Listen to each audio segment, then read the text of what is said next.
Live this life like a wayfarer journeying, like a stranger on his way back home.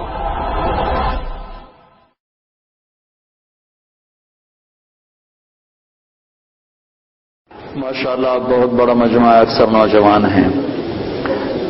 دین دو باتوں کا مجموعہ ہے، ایک عبادت اور ایک اخلاق. عبادت سے دین شروع ہوتا ہے اور اچھے اخلاق پر جا کر دین مکمل ہوتا ہے. دین کی ابتدا، فاؤنڈیشن، بنیاد وہ کلمہ، نماز، روزہ، حج، زکوٰۃ.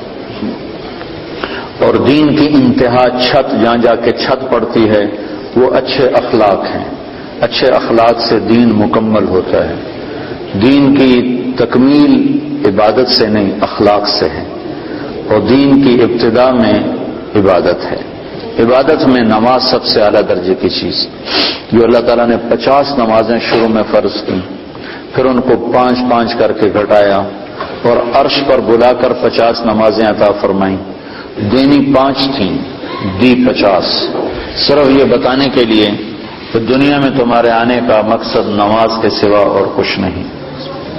لیکن پھر باقی کاروباری زندگی میں بھی ہمارا امتحان تھا، تو اللہ نے اس کو گھٹا کے 5 کر دی. جب 5 ہو گئیں، اللہ کے نبی ہر دفعہ آتے تھے اور کہتے تھے یا اللہ گھٹا دے.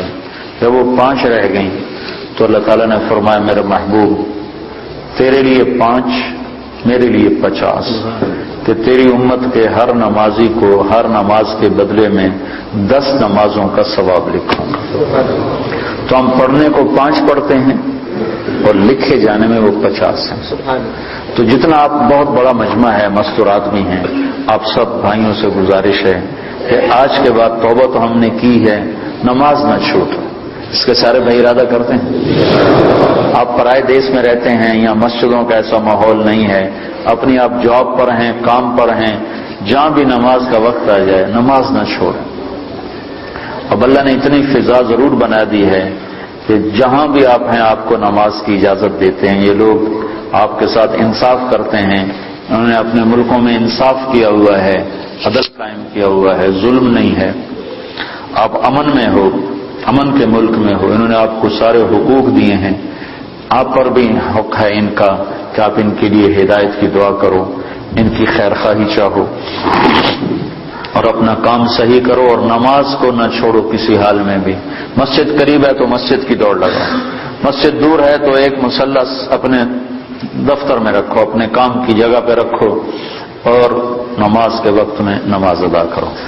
اور اگر آپ اکیلے ہو تو اذان دو، تکبیر کہو، پھر نماز پڑھو. تو آس پاس جتنی فضا ہے وہ گواہ ہو جائے گی، اور آس پاس جتنے اہل ایمان جنات ہیں وہ نماز میں شریک ہو جاتے. 2 ہو تو جماعت کراؤ، چاہے تمہاری داڑھی نہیں ہے پھر بھی جماعت کرو، ایک کو آگے کرو ایک کو پیچھے کرو. 3 ہو جماعت کراؤ، با جماعت نماز کی فضا بناؤ. سفر میں جا رہے ہو گاڑیاں روک کے با جماعت نماز پڑھو. تو انشاءاللہ یہ پوری ایک مکمل دعوت ہے نماز کا پڑھنا. تو عبادات میں میرے بھائیوں بہنوں نماز کا ناغہ نہ ہو. مستورات سے کہتا ہوں پردے کا اہتمام کرو، اپنی بچیوں کو شروع سے پردے پر لگاؤ، پردہ ان کی فطرت میں شامل ہو، پردہ کرنے والی بنے. اپنے ان کے لباس میں پتلون نہ ہو، شلوار ہو. یہ با پرد با حیا لباس ہے. عورت کے لیے پتلون، مرد کے لیے پتلون با حیا لباس نہیں ہے تو عورت کے لیے کہاں سے ہوگا؟ تو اپنے بچوں کو، اپنی بچیوں کو اسلامی لباس کا عادی بناؤ. پیار سے، محبت سے. یہاں سختی تو چلتی نہیں، اور سختی کہیں بھی نہیں چلتی. ہر جگہ پیار محبت سے ہی کام چلتا ہے. اللہ نے بھی پیار سے ہی ہمیں سمجھایا ہے اور پیار سے ہی ہمیں اپنی طرف بلایا ہے. کہیں کہیں اس نے انجام بتانے کے لیے بتا دیا کہ جہنم بھی ہے، ورنہ اللہ کا عام انداز پورے قرآن میں یا ایھا الذین آمنوا، کتنی عزت کے ساتھ اللہ ہمیں بلاتا ہے، اے ایمان والو، اے ایمان والو. تو دوسری چیز جو تو نماز کی نیت کر دی سارے بھائیوں. قرآن کے لیے ضرور وقت نکالیں، تلاوت کے لیے کچھ وقت نکالا جائے. نہیں پڑھا ہوا تو تھوڑا تھوڑا کر کے. اب تو ہر جگہ مساجد ہیں، علماء ہیں، قراء ہیں، قرآن تھوڑا تھوڑا پڑھنا شروع کریں. سال میں 2 دفعہ قرآن ختم کرنا قرآن کا حق بنتا ہے. اور دل کی زندگی کے لیے قرآن سب سے بڑی غذا ہے. دل کو غذا نہ ملے تو مر جاتا ہے. تو دل کو، روح کو قرآن کی غذا نہ ملے تو روح مر جاتی ہے، تو قرآن کی تلاوت کے لیے وقت نکالیں۔ اور دوسری چیز جو جس پر جا کر اسلام مکمل ہوتا ہے وہ اچھے اخلاق ہیں۔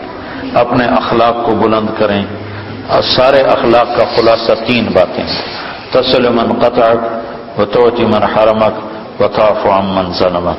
جو توڑے اس سے جوڑو، جو محروم کرے عطا کرو، جو زیادتی کرے معاف کرو۔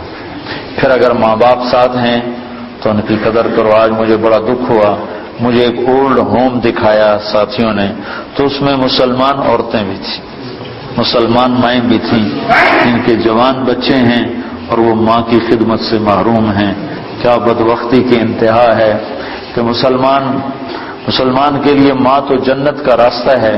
میرے نبی نے فرمایا ماں کے قدموں تلے جنت ہے، اور میرے نبی نے فرمایا کاش میری ماں زندہ ہوتی تو میں اپنی ماں کی ایسی خدمت کرتا کہ میں عشاء کی نماز کے مصلی پر ہوتا اور سورۃ فاتحہ شروع کر چکا ہوتا، اور ادھر سے میری ماں مجھے پکارتی بیٹا محمد، تو میں ماں کی خاطر نماز توڑ دیتا اور میں کہتا لبیک اماں جی، لبیک یا اماں جی لبیک، نماز میں دوبارہ پڑھ لوں گا، آپ مجھے ارشاد فرمائیں آپ کا کیا حکم ہے۔ جہاں نبی نے اتنا بڑا مقام بتایا ہو، آج دیکھ کر میرا بڑا دل کٹا کہ مسلمان مائیں بھی اولڈ ہوم میں پہنچے ہیں۔ تو اپنے ماں باپ اگر ساتھ ہیں تو ان کو اپنی جنت کا راستہ بناؤ، ان کی خدمت کر کے، ان کی دعا لے کے اپنے لیے جنت واجب کر لو۔ ماں باپ کی خدمت کرنے والوں کے لیے جنت واجب ہو جاتی، اور ان کے لیے جنت میں رکاوٹ صرف موت ہوتی ہے کہ موت نہیں آ رہی، وہ جنت میں نہیں جا رہے، ورنہ مرتے یہ سیدھے جنت میں جائیں جو اپنے ماں باپ کی دعا لے لیتے ہیں، ماں باپ کو خوش کر لیتے ہیں۔ تو اپنے ماں باپ کا مقام سمجھو۔ اللہ کے نبی نے فرمایا جس نے ماں باپ کو ناراض کیا ان پہ اللہ کی لعنت، ان پہ فرشتوں کی لعنت، ان پہ زمین آسمان کی لعنت، نہ ان کی نماز قبول ہے، نہ روزہ قبول ہے، نہ صدقہ قبول ہے۔ تو بھائیو مہربانی کرو، میرا اللہ کہتا ہے لا تقل لهما اف ولا تنهرهما وقل لهما قولا كريما واخفض لهما جناح الذل من الرحمة وقل رب ارحمهما كما ربياني صغيرا۔ میرا رب کہتا ہے ماں باپ کے آگے سر جھکا دو، اپنے بازو بچھا دو اور ان کے غلام بن جاؤ، ان کے آگے اف نہ کرو، ان کے آگے آہ نہ کرو، ان کے آگے ہوں نہ کرو، ان کو میٹھے بول سے بلاؤ، تو تمہارا رب اس پر تمہارے لیے جنت الفردوس کے فیصلے فرمانے والا ہے۔ شادی ہو گئی ہے، ہونے والی ہے، اپنی بیویوں سے اچھا سلوک کرو۔ اچھے سلوک سے گھر آباد ہوتے ہیں، برے سلوک سے گھر آباد نہیں ہوتے۔ اللہ کے نبی کا فرمان ہے بہترین مسلمان وہ ہے جو بیوی سے اچھا سلوک کرتا ہو، اور میں سب سے اچھا سلوک کرتا ہوں اپنی بیوی کے ساتھ۔ اور اللہ کے نبی کا فرمان ہے جنت میں میرے گھر کے قریب اس کا گھر ہوگا جس کے اخلاق اچھے ہوں گے اور جس کا بیوی کے ساتھ اچھا سلوک ہو۔ پھر بیویوں کو سمجھایا اللہ کے نبی نے۔ ایک عورت نے آ کر عرض کی یا رسول اللہ میری شادی ہو رہی ہے، میرے خاوند کا میرے اوپر کیا حق ہے؟ تو آپ نے فرمایا تیرے خاوند کے جسم پر زخم پڑ جائیں، زخم، اور ان زخموں میں پیپ پڑ جائے، گندا پانی سفید پیپ پڑ جائے، اور تو زبان سے چاٹ کر اس کے زخم صاف کرے تو نے اس کا حق ادا نہیں کیا۔ زبان سے چاٹ کر اس کا زخم صاف کرے تو نے خاوند کا حق ادا نہیں کیا۔ مردوں کو کیا سمجھایا کہ بہترین مسلمان وہ ہے جو بیوی سے اچھا سلوک کرتا ہو، اور عورتوں کو کیا سمجھایا کہ خاوند کی اطاعت آپ نے فرمایا اگر میری شریعت میں سجدہ جائز ہوتا، میری شریعت میں اللہ کے سوا کسی کو سجدہ نہیں، اگر سجدہ جائز ہوتا تو میں عورت سے کہتا اپنے خاوند کو سجدہ کرے، یعنی اس کی اطاعت کرے۔ اور مردوں کو سمجھایا کہ سب سے بہترین خرچ بیوی پر خرچ کرنا ہے، بچوں پر خرچ کرنا ہے، اور بہترین مسلمان وہ ہے جو بیوی کے ساتھ اچھا سلوک کرتا ہو۔ تو یہ اچھے اخلاق ہیں، آپس میں رہو، پیار محبت سے رہو، لڑائی نہ ہو، آپس میں جھگڑا نہ ہو، آپس میں بائیکاٹ نہ ہو، آپس میں آپ کسی سے لڑے ہوئے نہ ہو۔ کوئی مسلمان ایسا نہ ہو جس سے آپ کو کہ میں اس سے نہیں بولتا، میری اس سے بات چیت بند ہے، ایسا ایک بھی نہ ہو۔ اگر کوئی ہے تو اٹھتے ہی توبہ کر کے اس سے معافی مانگ لو تو اللہ کے دربار میں آپ کا مقام بلند ہو جائے گا۔ جب دو مسلمان آپس میں لڑ پڑیں اور وہ صلح نہ کریں تو اللہ تعالیٰ ان کے اعمال مردود کر دیتا، نہ نماز قبول، نہ روزہ قبول، نہ حج قبول۔ تو اللہ تعالیٰ فرماتا ہے جب تک یہ صلح نہیں کرتے ان کا کوئی عمل قبول نہیں ہے۔ اللہ تو آپس میں پیار محبت سے رہو. آپ پرائے دیش میں ہو, نہ مذہب کے نام پہ لڑو, نہ رشتے ناطے کے نام پہ لڑو, نہ آپس کی سیاسی باتوں پر لڑو. پیار محبت کی فضا قائم رکھو. اللہ کو بہت پسند ہے ایک دوسرے کا خیال کرنا. ایک آدمی آئے گا قیامت کے دن تو اللہ تعالیٰ کے فرشتے کہیں گے یا اللہ اس کے کھاتے میں کوئی عمل کوئی نہیں, اس کے کھاتے میں کوئی عمل کوئی نہیں. تو اللہ تعالیٰ فرمائیں گے ہاں بھائی کوئی ہے تیرے کھاتے میں عمل یا خالی ہو؟ کہے گا یا اللہ ایک ہے اور کچھ نہیں, ایک ہے اور کچھ نہیں. اگر تو اسے سمجھے تو ایک ہے. تو کیا ہے کہ میں کاروباری آدمی تھا, جس کو پیسے دینے ہوتے تھے اس کو تنگ نہیں کرتا تھا, موقع پہ پیسے پہنچاتا تھا, اور جس سے لینے ہوتے تھے وہ جتنا ہی تنگ کرتا تھا میں اس کو تنگ نہیں کرتا تھا, میں چپ کر کے واپس آ جاتا تھا. کبھی اس کو بے عزت نہیں کیا. ہمارے ہاں تو پاکستان میں تو بہت ہوتا ہے, چونکہ کام ادھار پہ چلتا ہے, یہاں بھی ادھار پہ ہی ہے سارا کام.